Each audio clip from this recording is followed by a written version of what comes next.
அண்மை காலமாக மலையக பகுதிகளிலே மலையக பெருந்தோட்ட கம்பெனிகளால் தொழிலாளருக்கு எதிரான பல்வேறுபட்ட தாக்குதல் சம்பவங்கள், அவர்களுக்கு எதிரான பல்வேறுபட்ட அநீதிகள் தொடர்பாக அதிகமாக பேசப்பட்டு கொண்டு வருகிறது. உண்மையில் இந்த சம்பவங்கள் இன்று நேற்று அல்ல, தொடர்ச்சியாக நடைபெற்று வருகின்ற ஒரு சம்பவமாகவே நாங்கள் பார்த்து கொண்டிருக்கிறோம்.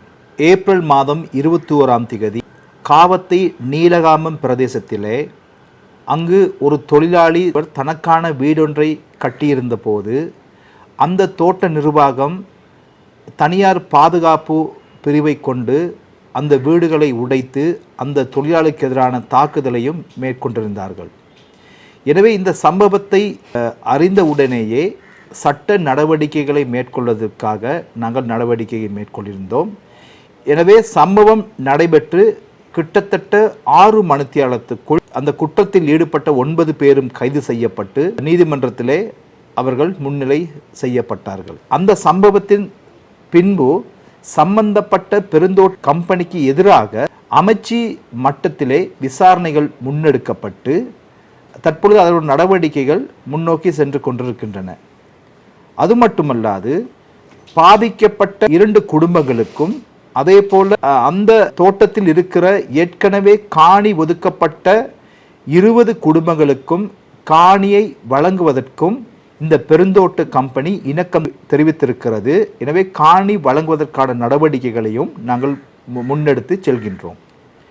எனவே அடுத்ததாக இம்மாதம் 6ஆம் தேதி நுவரெலிய பெரிய மஸ்கலிய மொக்கா தோட்டத்திலே முகாமையாளரால் அங்குள்ள காவல் புரியும் ஒரு தொழிலாளி தாக்கப்பட்ட சம்பவம் தொடர்பாக நாங்கள் அறிந்திருந்தோம். எனவே அந்த சம்பவத்துக்கு எதிராக போலீசார் உடனடியாக அந்த முகாமையாளரை கைது செய்திருந்தார்கள். பின்பு அவர் நீதிமன்றத்திலே ஆஜர்படுத்தப்பட்டு பிணையிலே விடுவிக்கப்பட்டிருக்கிறார். அங்கும் சட்டத்தை நடைமுறைப்படுத்தியிருக்கிறோம். அதன் பின்பு நுவரெலியா மாவட்டத்தில் இம்மாதம் 7ஆம் தேதி டெல்மா தோட்டத்திலே அங்குள்ள முகாமையாளரால் அங்குள்ள தோட்ட தொழிலாளி ஒருவர் தாக்கப்பட்டார். உடனே தாக்கப்பட்ட பின்பு தொழிலாளி வைத்திய சிகிச்சைக்காக வைத்தியசாலையிலே அனுமதிக்கப்பட்டிருந்தால் பின்பு போலீசார் அந்த முகாமையாளரையும் கைது செய்து அவரை நீதிமன்றத்திலே முன்னிலைப்படுத்தினார்கள். அங்கும் சட்டத்தை நாங்கள் நடைமுறைப்படுத்தியிருக்கிறோம். அதன் பின்பு ரத்தினபுரி பெல்மடுலே நாராங்கட தோட்டத்திலே அங்கு வசிக்கும் பிரஜையொருவர் தனக்கான வீடொன்றை கட்டிய பொழுது அங்குள்ள தனியார் முகாமையாளர்களால் அந்த வீடு உடைக்கப்பட்டது. இது தொடர்பாக நாங்கள் உடனடியாக தலையீடு செய்து நான் அந்த சம்பவத்தை நேரில் சென்று அந்த மக்களுடைய சந்தித்து இது தொடர்பாக நடவடிக்கையை நாங்கள் எடுத்துக்கொண்டு வருகிறோம். எனவே அவருக்கு அந்த தனியார் தோட்டத்தில் வீடை கட்டுவதற்கான அனுமதியினையும் நாங்கள் பெற்றுக் கொடுப்பதற்கு நடவடிக்கை எடுத்திருக்கிறோம். இன்னொரு பக்கம் போலீசார் பக்கமும் சட்டத்தை நடைமுறைப்படுத்தி வருகிறார்கள். அதன் பின்பு நுவரெலியா மாவட்டம் உடப்புசலாவை சென்ட் மார்க்கெட் தோட்டத்திலே ஓய்வு பெற்ற ஒரு தொழிலாளி தன்னுடைய ஈட்டிய பணத்தை பெற்றுக்கொள்வதற்காக தன் மகனுடன் அந்த தோட்டத்தில் இருக்கிற தோட்ட காரியாலயத்துக்கு சென்றிருக்கிறார். அங்கு ஏற்பட்ட அந்த வாய் தர்க்கத்தின் மூலமாக அங்குள்ள முகாமையாளர், உதவி முகாமையாளர், கள உத்தியோகத்தர் மூவரும் சேர்ந்து அந்த தொழிலாளியுடைய மகனை தலைக்கவசத்தினால் கடுமையாக தாக்கியிருக்கிறார்கள். பின்பு அந்த நபர் வைத்தியசாலையிலே அனுமதிக்கப்பட்டார். உடனடியாக போலீசார் இந்த சம்பந்தப்பட்ட மூவரையும் கைது செய்து இன்றைய தினம் நீதிமன்றத்திலே ஆஜர்படுத்தியிருக்கிறார்கள். எனவே ஒவ்வொருவரும் தலா 5 லட்சம் ரூபாய் பிணையிலே விடுவிக்கப்பட்டிருக்கிறார்கள்.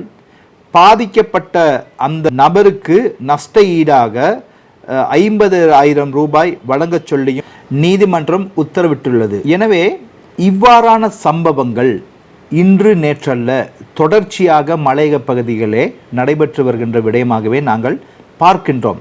கடந்த காலத்திலே இந்த சமூக வலைத்தளங்கள் அல்லது சமூக ஊடகங்கள் பிரபல்யம் இல்லாமை காரணமாக இவ்வாறான சம்பவங்கள் வெளியில் வருவது மிக குறைவாக இருக்கிறது. எனவே நாங்கள் இன்று இவ்வாறான நடக்கின்ற சம்பவம் இன்று சமூக வலைத்தளங்கள் மூலமாக இன்று வெளிவருவதன் மூலமாக ஒரு பக்கம் சட்டம் தன் கடமையை செய்வதற்கும் ஒரு உந்து சக்தியாக அமைவதோடு இது வெளியில் வருவதன் மூலமாக இந்த மக்களுக்கு நடக்கின்ற அநீதிகள் சமூகமயப்படுத்தப்படுகிறது. இதை ஒரு நல்ல விடயமாகவே நாங்கள் பார்க்கின்றோம்.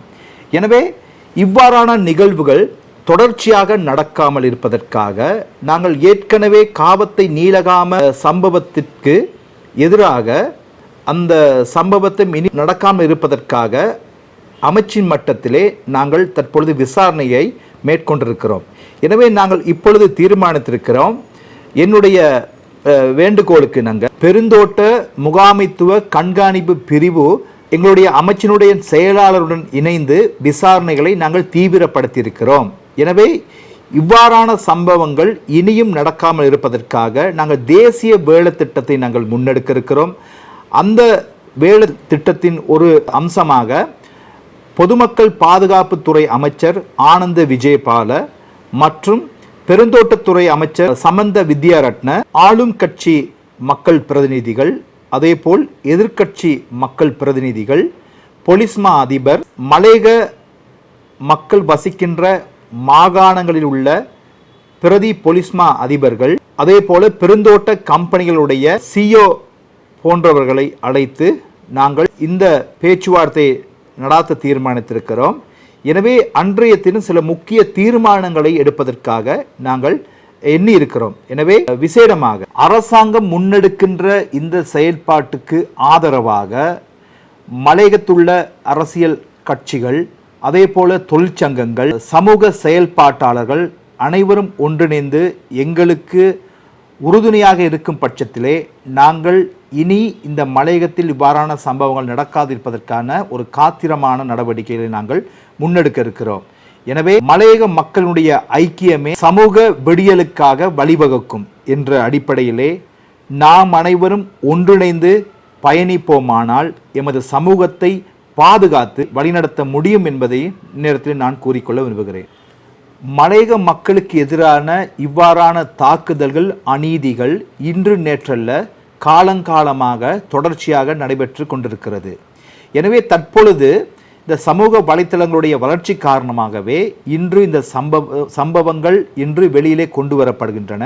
எனவே அந்த மக்களை பாதுகாப்பதற்காகவும் அநீதி இழைத்தவர்களுக்கு சட்டத்தை நடைமுறைப்படுத்துவதற்காகவும் இவ்வாறான நடவடிக்கைகள் உந்து சக்தியாக இருக்கின்றது என்பதையும் நாங்கள் கூறிக்கொள்ள விரும்புகின்றோம். இவ்வாறான சம்பவங்களை ஊடகம் மூலமாக வெளிக்கொண்டு வந்தமைக்காக நன்றியை தெரிவித்துக் கொள்வதோடு சமூக செயல்பாட்டாளர்களுக்கும் நாங்கள் நன்றியை தெரிவித்துக்